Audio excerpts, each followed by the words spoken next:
इसके पहले के पार्ट हमने कर लिए हैं, अब हमें करना है मटेरियल और मेथड पे। तो चलो हम स्टार्ट करते हैं और फटाफट से इसको ख़त्म करेंगे, ठीक है।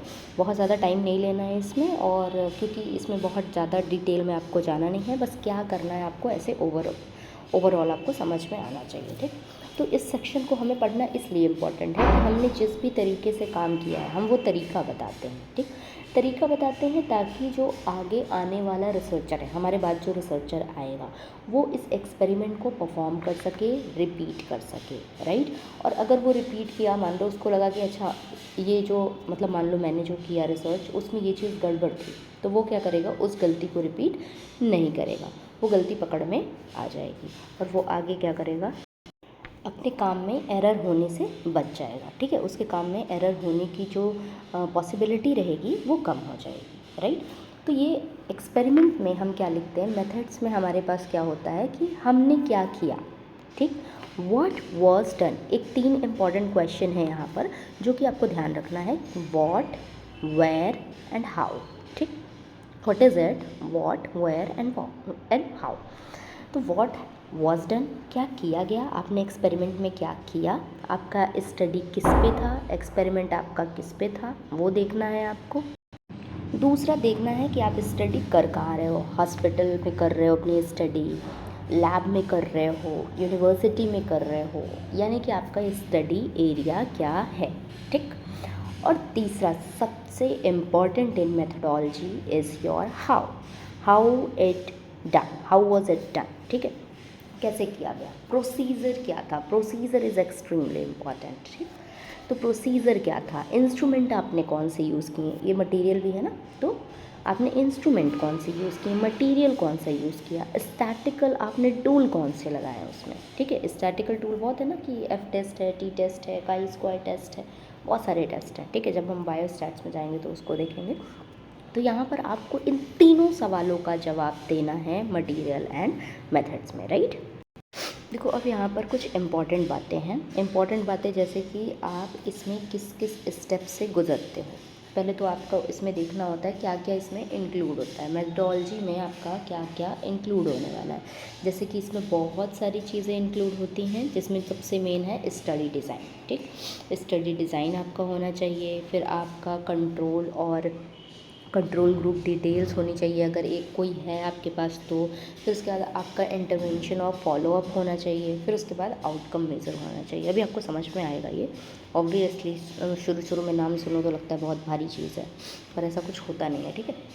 देखो स्टडी डिज़ाइन क्या होती है आपकी, स्टडी डिज़ाइन की मतलब वो type of study was done, किस तरीके की स्टडी करी गई है, क्रॉस सेक्शनल करी गई है। अब सोचो क्रॉस सेक्शनल क्या होता है ना, हालांकि मैं पहले बता चुकी हूँ क्रॉस सेक्शनल क्या होता है कि एक पर्टिकुलर टाइम पे, ठीक है, मान लो 2019 की बात कर रहे हैं, 2020 की बात कर रहे हैं, तो एक पर्टिकुलर टाइम पे जो आपने केसेस को स्टडी किया, ठीक, यानी कि करंट स्टेटस में जो आपने स्टडी करा किसी भी डिज़ीज़ को, किसी भी कोई भी डेटा आप ले सकते हो, उसको अगर एक पर्टिकुलर आप टाइम का data are collected at one point of time अगर ऐसा आप लेकर चलते हो तो वो हो जाता है आपका क्रॉस सेक्शनल स्टडी, ठीक, जो कि आपका शो करता है उस टाइम का करंट स्टेटस, ठीक। मान लो मैं 2019 की बात कर रही हूँ, 2019 में ऐसा ऐसा था, तो एक पॉइंट ऑफ टाइम की बात कर रही हूँ मैं, और वो उस टाइम का करंट सनारियो था, राइट। अब हो गया, एक होता है दूसरा कि केस कंट्रोल, ये भी मैं आपको बता चुकी हूँ। केस कंट्रोल में क्या होता है, देखो केस कंट्रोल में आपको बैक जाके देखना पड़ता है और कोहर्ट में आपको फॉरवर्ड जाके देखना पड़ता है। अच्छा ये कैसे होता है, जैसे कि यहाँ पर भी कुछ केसेस लिए जाते हैं, कुछ कंट्रोल ग्रुप लिए जाते हैं, मतलब कुछ हेल्दी ग्रुप रहेगा आपके पास, कुछ अनहेल्दी वालों का ग्रुप रहेगा। अब दोनों को आप कंपेयर करोगे तब देखोगे और उनकी हिस्ट्री में जाकर देखोगे कि अच्छा ये जो है ये एक्सपोज कैसे हुआ है, कोई डिज़ीज़ है उसका एक्सपोजर का कॉज क्या है, ठीक। ऐसे कोहर्ट में करोगे, लेकिन कोहर्ट में आप कैसे करोगे, मान लो एक एग्जांपल लेते हैं कि आपको स्मोकर और नॉन स्मोकर का देखना है, राइट, कि किस में जो है लंग कैंसर डेवलप हो रहा है जल्दी, ठीक। ये क्या जो स्मोक कर रहे हैं उसमें हो रहा है, जो स्मोक नहीं कर रहे हैं उसमें हो रहा है, ठीक। आपको मान लो आपने लिया कि मैं 10 साल तक देखूंगा, 10 साल तक आपने स्टडी रख ली, या 5 साल तक, जब तक आपकी पीएचडी है तब तक रख ली, ठीक। कोहर्ट स्टडी में ऐसा होता है, अच्छा 5 साल तक आपने दोनों को देखा, इस ग्रुप को भी देखा और इस ग्रुप को देखा, फिर आपने अपना रिजल्ट लिखा। अब देखो, मान लो आपके पास 10 साल का टाइम नहीं है, तो आप क्या करोगे? आप मतलब ऐसी स्टडी नहीं कर रहे हो जो करंट में हो सके, ठीक, फॉरवर्ड स्टडी नहीं कर पा रहे हो, तब आपको क्या करना पड़ेगा? बैकवर्ड स्टडी लेनी पड़ेगी, जो कि क्या है? ये केस कंट्रोल। यहाँ पर आप जाओगे हिस्ट्री वाले सेक्शन में। हिस्ट्री वाले सेक्शन में कहने का मतलब कि आप जो डिजीज़ की हिस्ट्री में जाओगे, ठीक। 2 ग्रुप लिया है आपने, एक हेल्दी ग्रुप लिया है, एक आपने बीमार ग्रुप ले लिया है। अब उसका कंपैरिजन करोगे कि अच्छा इतने % पहले होते थे और इतने % हेल्दी हैं, इतने % अनहेल्दी है, तो परसेंटेज को आप कंपेयर करके देखोगे, अच्छा जो स्मोकर्स हैं उनमें जल्दी लंग कैंसर जो होता है कॉज होता है, ठीक। तो ये एक तरीके का 2 मेथड ही ऐसा हो गया कि ये वाला मेथड आप यूज़ करते हो, कि आप क्रॉस सेक्शनल यूज़ करते हो, कि आप रैंडमाइज्ड कंट्रोल ट्रायल यूज़ करते हो। ये हालांकि बहुत अच्छा मेथड है, रैंडमाइज्ड कंट्रोल्ड ट्रायल, ये बहुत अच्छा है। क्यों अच्छा है? क्योंकि यहाँ पर जो पार्टिसिपेंट्स हैं वो रैंडमली असाइन किए जाते हैं, ठीक। तो इसमें जो होती है बायसनेस की जो चांसेस होती है वो कम हो जाती है। पार्टिसिपेंट्स एंड कंट्रोल क्या है? ये दूसरा पॉइंट है, हो गया आपका कि पार्टिसिपेंट्स एंड कंट्रोल, कि इसमें आपके जो स्टडी है उसमें कौन पार्टिसिपेट कर रहा है। हर राह चलता बंदा आपके स्टडी में पार्टिसिपेट नहीं कर सकता। कितने लोग आपके ग्रुप में पार्टिसिपेट कर रहे हैं, आपकी स्टडी में पार्टिसिपेट कर रहे हैं। इंक्लूज़न और एक्सक्लूज़न क्राइटेरिया क्या है इसमें? क्या होता है आपका, इसमें बताया जाता है, ये एक तरीके का रूल है आपका। इंक्लूज़न एक्सक्लूज़न आपका रूल है जो कि बताता है कि कौन पार्टिसिपेट कर सकता है आपकी स्टडी में, कौन पार्टिसिपेट नहीं कर सकता है, ठीक। अब देखो, जैसे इंक्लूज़न मतलब आप उसको इंक्लूड कर रहे हो अपनी स्टडी में, ठीक। कौन कौन आपकी स्टडी के लिए एलिजिबल है। जैसे मान लो आपने एज फैक्टर रखा कि हाँ भाई मेरे में इतने एज वाले आने चाहिए, या आपने कोई ऐसी डिज़ीज़ रखी तो वो डिज़ीज़ वाला जो पेशेंट होगा, वो डिज़ीज़ वाले जो लोग होंगे वो आपकी स्टडी में आएंगे। फिर आपकी स्टडी में एक ये भी पार्ट बन रहा है कि कौन कंसेंट दे रहा है, कौन सा पेशेंट आपकी स्टडी में आना चाहता है या नहीं आना चाहता है ना।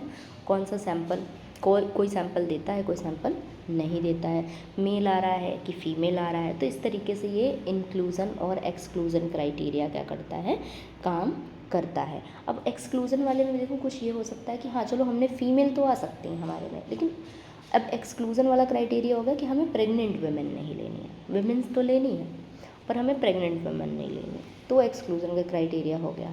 हमें पेशेंट तो लेने हैं किडनी डिजीज़ के, बट हमें सीवियर किडनी डिजीज़ के पेशेंट नहीं चाहिए, ठीक। और ऐसे पेशेंट नहीं चाहिए जो कंसेंट ही नहीं दे रहे हैं अपना। तो इस तरीके से ये एक्सक्लूज़न और इंक्लूज़न वाला क्राइटेरिया काम करेगा। कंट्रोल ग्रुप डिजीज़, अब ये क्या है? अगर कंट्रोल ग्रुप डिटेल्स क्या होती हैं? कंट्रोल ग्रुप आपका वो ग्रुप होता है जिससे आप क्या करते हो, कंपैरिजन करते हो, ठीक। ये कंपैरिजन के लिए यूज़ होता है। मान लो एक आदमी है जिस पे आप अपना ड्रग दे के एक्सपेरिमेंट कर रहे हो कि मेरी ड्रग काम करेगी कि नहीं करेगी, तो एक आपके पास कंट्रोल्ड ग्रुप भी तो होना चाहिए, है ना। तो एक कंट्रोल्ड ग्रुप होगा और एक आपके पास एक्सपेरिमेंटल ग्रुप होगा, ठीक। ये तो आपको पता ही होगा ना, ईजी होता है एक एक्सपेरिमेंटल ग्रुप, एक होता है आपका सीजी कंट्रोल ग्रुप, ठीक। तो ईजी पे आप एक्सपेरिमेंट करके देखते हो। अब मान लो इसको, ये जो इसकी जो ट्रीटमेंट चल रही है ये पुराने वाले मेथड से चल रही है, ठीक। और इसकी जो चल रही है, जो आपने बनाया है उससे चल रही है, तो आप देखोगे कि कौन सा ज़्यादा इफेक्टिव है। आप जिसको बनाए हो वो इफेक्टिव है या जो पहले से चीज़ें चली आ रही हैं वो इफेक्टिव है। तो ये एक तरीके के कंपैरिजन के लिए बनाई जाती हैं, राइट। चलो अब हम नेक्स्ट पे चलते हैं, that is your intervention and follow. Now it's very clean. इसमें क्या है, इंटरवेंशन एंड फॉलो अप में व्हाट ट्रीटमेंट और प्रोसीजर वाज गिवन, कौन सा ट्रीटमेंट दिया गया, कैसा प्रोसीजर आपने लगाया, for how long were participants followed, और कितने देर तक जो पार्टिसिपेंट्स है उसको फॉलो किया। मान लो आपने कोई ड्रग बताया उसको, कोई दवाइयाँ बताई कि आपको इसको सुबह शाम खाना है, और फिर आप उसका रिजल्ट लिखोगे और वो किया ही नहीं बंदा, तब क्या होगा? या मान लो किया तो उसके रिजल्ट्स कितनी जल्दी आपको देखने को मिले, ये वाली चीज़ है। अब देखो उसके बाद आ जाता है आपका रिज़ल्ट वाला सेक्शन, या फिर जो आपका आउटकम होता है वो वाला सेक्शन, ठीक। तो रिज़ल्ट में क्या होता है, रिज़ल्ट सेक्शन आपका बताता है कि आपकी स्टडी में क्या मिला, है ना। अंत में आपको क्या मिला वही मैटर करता है, ठीक। It includes finding and observation, कि आपने क्या ऑब्जर्व किया, आपकी क्या फाइंडिंग्स थी आपके रिसर्च में, वो आप लिखोगे। इसमें आप क्या कर सकते हो, इसमें आप अपने डेटा को प्रेजेंट करने के लिए टेबल बनाओगे, ग्राफ बनाओगे, फिगर बनाओगे, ताकि ईजिली आप क्या कर सको, अपने रिज़ल्ट को इंटरप्रेट कर सको, है ना। स्टैटिकल रिजल्ट्स जो रहेंगे वो लगाओगे आपकी पी वैल्यू क्या रही, कॉन्फिडेंस इंटरवल्स क्या रहे। हालांकि ये दोनों मैं आपको बताऊंगी, क्योंकि पी वैल्यू पे एक अलग से हमें देखना पड़ेगा कि पी वैल्यू क्या होती है, right. Only reports the finding, do not explain और इंटरप्रेट देम। आपको ध्यान रखना है कि आपको अपनी फाइंडिंग सिर्फ लिखनी है, ठीक है, आपको उसको इंटरप्रेट नहीं करना है।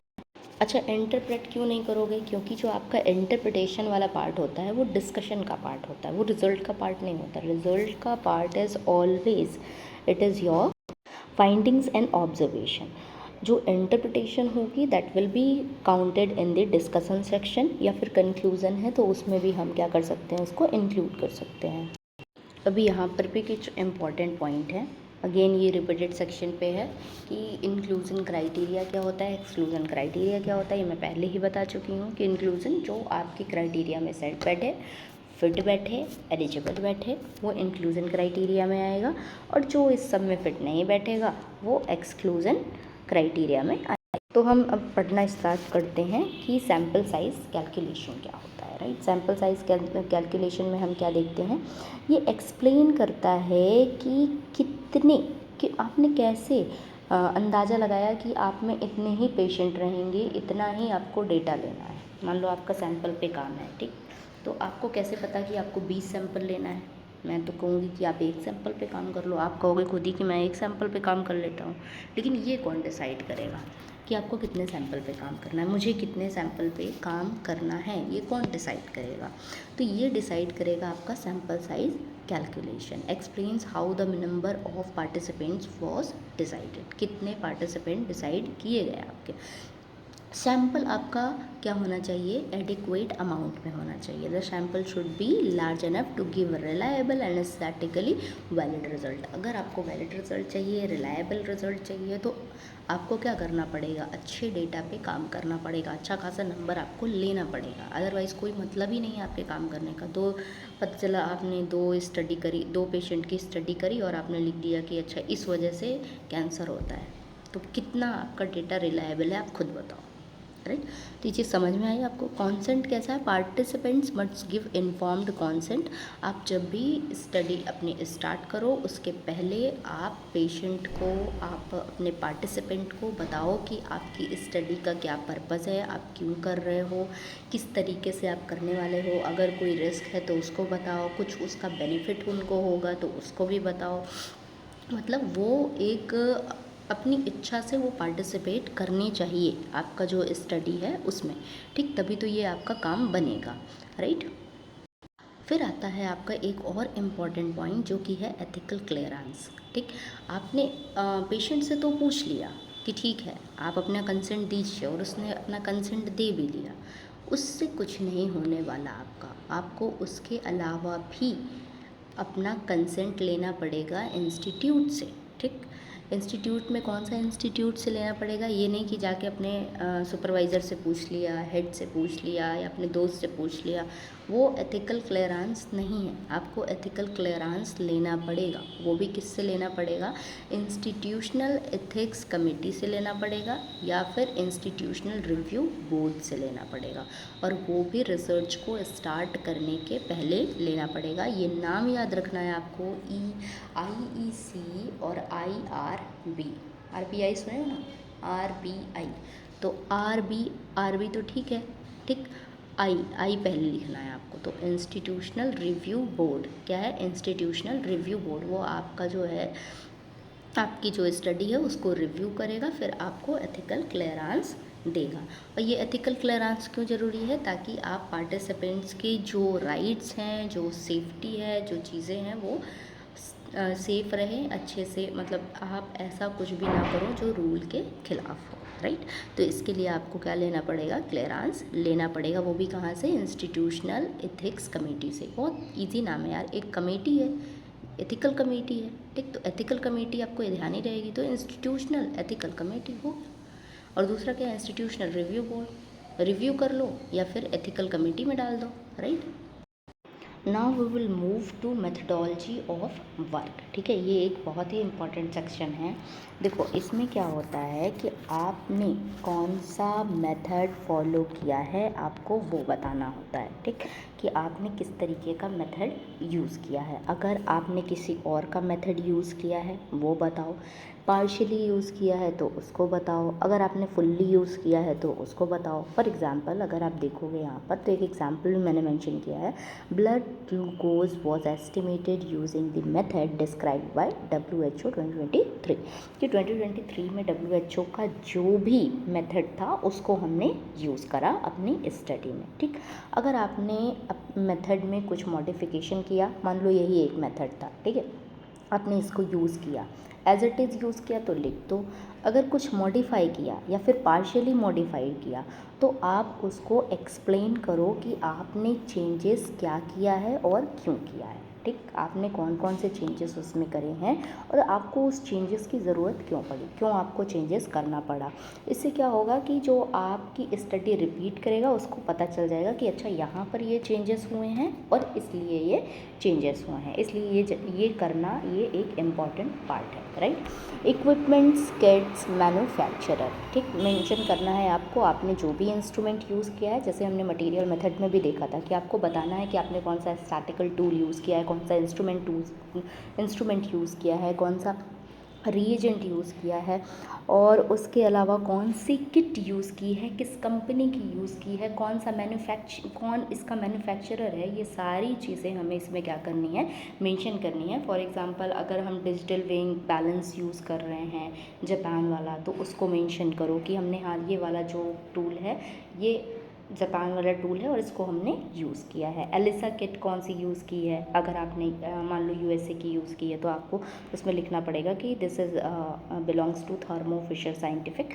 USA वाला किट, ठीक। तो ये सारी चीज़ें क्या करनी पड़ेगी, मेंशन करनी पड़ेगी। टाइमिंग ऑफ वर्क भी आपको मेंशन करना पड़ेगा, जिसमें आपको लिखना है कि स्टडी कितने दिन तक चली, 1 साल चली, 2 साल चली, 3 साल चली, जितना भी चली, जनवरी 2025 से लेकर जून 2025 या 6 महीने चली, तो उसको भी मेंशन करना है। Do not forget to mention your timeline. तो this is extremely important. First of all you should mention कि आपने कौन सा मेथड यूज़ किया है, ठीक, और उस मेथड को पार्शियली यूज़ किया है, फुल्ली यूज़ किया है, ठीक है। मेथड यूज़ किया तो उसमें कौन सी आपने किट यूज़ की, कौन सा इंस्ट्रूमेंट यूज़ किया, किस कंपनी का यूज़ किया, वो सारी इन्फॉर्मेशन देनी है। उसके बाद आपको टाइमलाइन की भी इन्फॉर्मेशन वहाँ पर देनी है।